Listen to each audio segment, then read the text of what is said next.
So before I start the video, what I've done is I've set up a Discord server for the channel. So we've got a couple of things here. As you see, we've got the two different text channels. We've got the general and the Digimon text channels. General, just chill out there, talk away, do what you like. Digimon, just show whatever progress you're making in whatever devices or anything here. Just that's all I request anyways. It's just so that I can feature you in each video and just make the channel, the YouTube channel, a little bit more interactive that way. So first off, Digital World Order here is actually really cool guy as well. Check him out on YouTube. He's got some decent stuff on there. I might plug him before, I'm not too sure, but yeah, I really enjoy his content. Give him a look. So we see here on his Pendulum 20th, he's got a Copymon, and I think that's a Jaegermon. I'm not too sure. I'm terrible with some of the sprites on these. It's gonna be so hard for me to pick these out. He's running a Pendulum Z as well, and I think this could be Vreetramon. I think I'm gonna go with Vreetramon. And down here, his Metal Greymon, which he has evolved and he is updated down here. Oh yeah, hang on. He's got his Black Metal Greymon, or a Metal Greymon Blue. Also very cool there. So he's doing, actually, fair play to him. He's kept the DM logo on his Vital Bracelet as well. That's very hard to do. And down here, the Blitz Greymon that he digivolved from his Metal Greymon. Let's say he's wanting to get an Alter S, so he's gonna go for he has a crest in storage, so he's going to jogger some. That's really cool. Congratulations on that. Also on Sunday, I'll be hosting a stream on my channel. What I'm going to do is I'm going to get as many of you as possible to gather as much raid tickets as you can. And what we're going to do is we're going to just do a lot of raids, because a lot of people have been having trouble getting past like level 35 or so in the Diaboromon raid. So what we're going to do is, if a lot of us are online at the same time, we all battle, we'll be able to pass out those levels. That probably won't take too long, so what I plan on doing after that is just chill out, which is probably play a bit of Digimon World Next Door and just talk some shit for a while. Anyways, to carry on with the video. So hello and welcome back to the channel. So today I'm going to do something a little bit different to what I normally do. Normally I'd be covering Vital Bracelet stuff, but today I'm going to just show a little bit more of my Digimon game collection. I have done stuff with this there in the past. A couple of years ago I started off with what my Digimon collection was back then.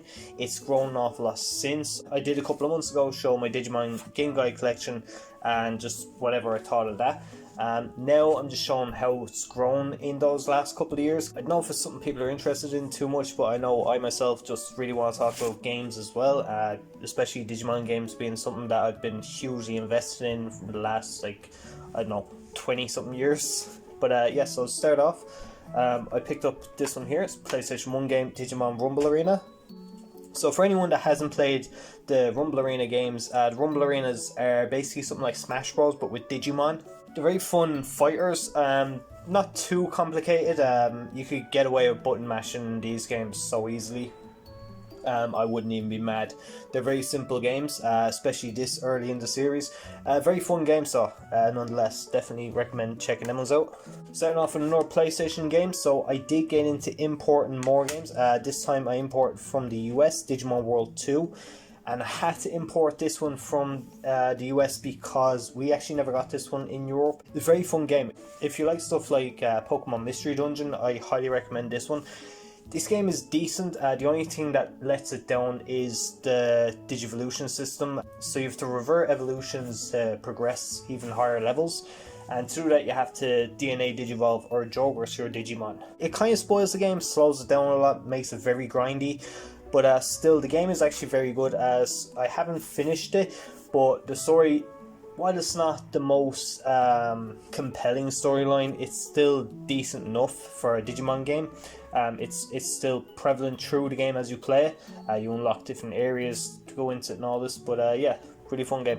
So the last video that I done with this, you would have seen my Digimon card game that I got for the PS1. This time I imported the Japanese version of it. Ours was called Digital Card Battle. The one in Japan was called Digital Card Arena. Pretty much the same thing. This is the exact same game. There's nothing extra or anything that I like that in it. These games, there is a set of 3. Unfortunately, I only have the 2 for now. These are the Pocket Digimon World games. These games are actually really cool. They're not played in a traditional style for a PlayStation game. They're more played on this here, which is a pocket station.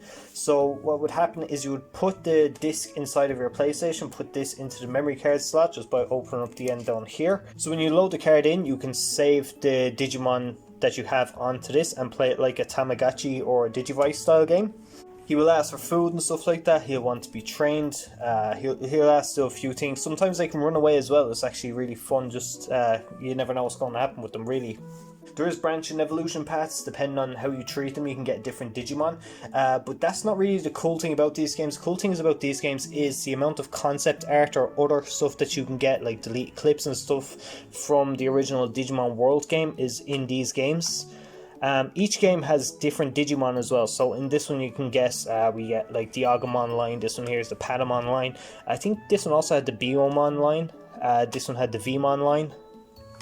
Again, it's pure random how you get them or what Digimon you get in your device when you start. But they're really fun. The other one had Tentamon and Gabumon, which I really have to get my hands on. I can't remember what it was called. I think it was like Nature Spirits or something like that, or Nature Battle Disc or something like that.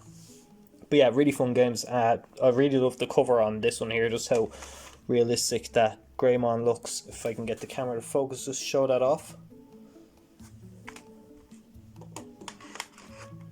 But yeah, I'll do a series on them again another time because I'm actually really interested in them games and I didn't get to play through them much.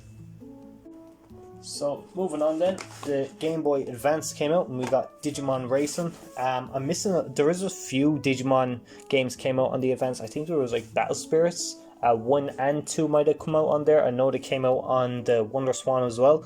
I've no Wonder Swan games at the moment, but I will definitely be looking into getting them down the line. But for now, this is my Advanced collection and all I have for it. Really fun game. It's like Mario Kart, as you guess. It's laid out almost the exact same as the original Mario Kart. Your Digimon can digivolve to increase speed. They can also de-digivolve to in-train level just to slow you down, depending on what your health gauge or Digivolution gauge is at. There's cool little boss battles. You can unlock different Digimon as well by doing different games. So if you complete all the time trials, all the battles, stuff like that, you can get different Digimon to race as. Moving on then, we have Digimon World 4. Digimon World 4 is definitely the weakest in the series. I hear it's a lot more fun if you have more than one person playing. So if you're playing co-op like 2, 3 to 4 people, it's supposed to be a way better game. I find that I just think it's weird to have your Digimon given a weapon. I would much prefer they were able to attack, which they can attack. Like Agumon can still use Pepper Breath or Baby Flame or whatever, but it's more so based on the weapons that your Digimon has, which I just think is really weird, being that they do have their own hidden abilities or whatever. As far as Digimon to get in this game, there is a couple of X-antibodies, like the War Greymon X-antibody and the Metal Grumon X-antibody. You can see even by Doromon being there, obviously X-antibody is going to be a thing in this, which is cool. X-antibodies are definitely one of my favourite Digimon forms. Unfortunately, the gameplay is so boring, it's a real slog to play through, and it puts me off, so I don't really want to play it. I will pick it up again eventually to try and complete it, but for now, I'm just not really that interested.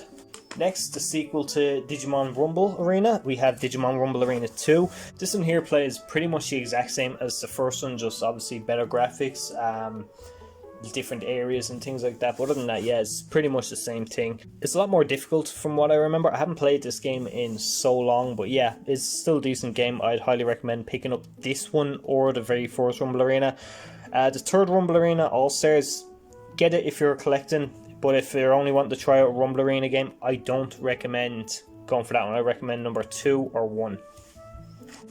So we're nearly at the end of the video here, and we have Digimon Universe App Monsters. This game was made as like a spin-off. They were trying to do like a division, I suppose, in the Digimon brand. So it would have had Appmon for little kids and they'd have Digimon for the adults. Unfortunately, Appmon never took off. It plays very much like Pokemon in this. You can have different Appmon or whatever, you switch them out in battle. Even the whole style of the game itself played very similar to the Pokemon games on the 3DS as well at that time. It came with these cool, I have a binder here full of some of them. So it came with these cool little like chips as well that you could scan the QR codes of and stuff. And you get different monsters based on the QR codes. I collected a few of them and then I realised I can just scan the QR codes from the internet and get more monsters that way. They're cool to have. I would like to get a full set of them, but I'm just like that they're gacha, so it's kind of hard to determine how to get a full one unless you wanted to buy them singles. Then there was other ones that were given at events, like there was an Agumon given at an event, but they're gonna be expensive pickup and not worth your time. But yeah, for what it was a cool game. It's very easy though, so it got very boring very quick. Next up, one of my favorite Digimon games in the entire series, I got in this nice little package. It's got to be a bit big to try and fit into the frame, so I'm going to have to do this. It's the Digimon 20th Anniversary box. It's for Digimon Story Cyber Sleuth Hacker's Memory. This came out for the Vita and the PS4. Now I got it for the PS4. I would like to pick up the Vita version.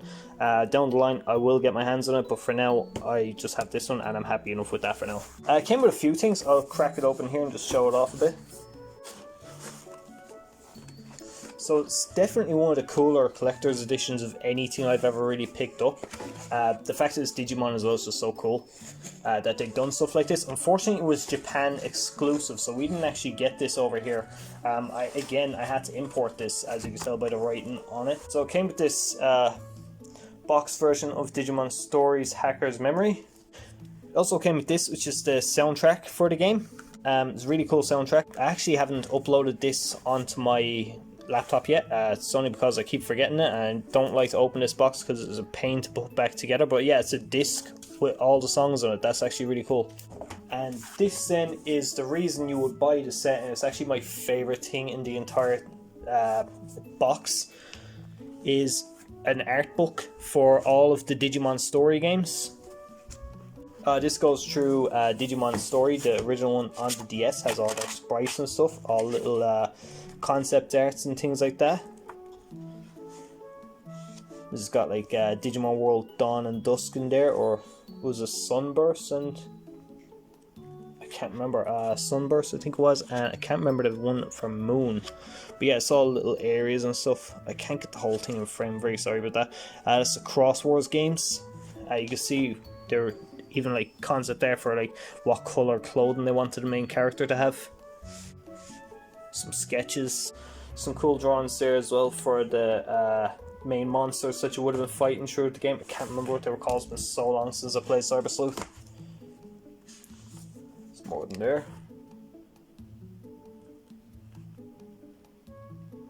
Some Digimon drawings. Mastimon, actually that's cool because Mastimon came out for this, so it was like this would have had all of Mastimon's original art profiles and stuff. So all the concept art they had to come up with Mastimon is actually something. Just 2 seconds, let's try and fix this. So there's the final version of Mastimon there, and there's all little like ideas they had for design there and stuff. Even these rough little sketches down here, like to think that's what Mastimon could look like, as opposed to this one here. And then we got this one up here in the end. Stuff like this is why I love these kind of books. They had a few Digimon art books. Unfortunately, I can't pick them up because they're always really expensive. The fact that this came in a little box set and I was going to buy the game anyways, I think I bought it for 100 quid. It was so worth it. I do plan on picking up the Vita one, which has pretty much the exact same stuff. It just comes with a Vita card. All the characters.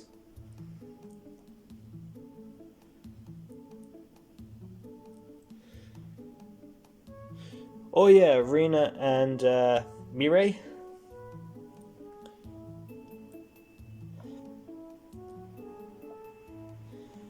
Kyoko.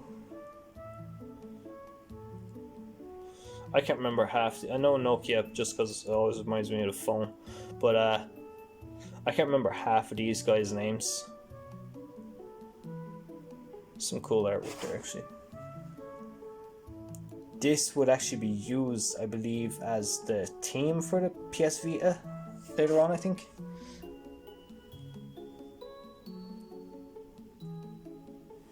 It's a box art.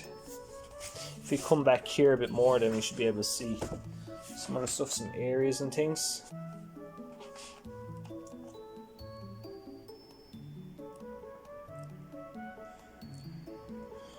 We got some Hacker's Memory stuff here. Erica had to be my favorite character in that entire game. The ending of that game got so fucking emotional. I don't cry at video games or anything, but I was very close for that. This then is the image for the box itself.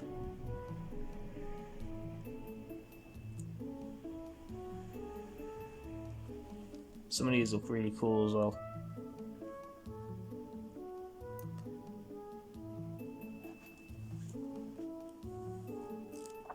So yeah, that's my collection as it is up to date right now.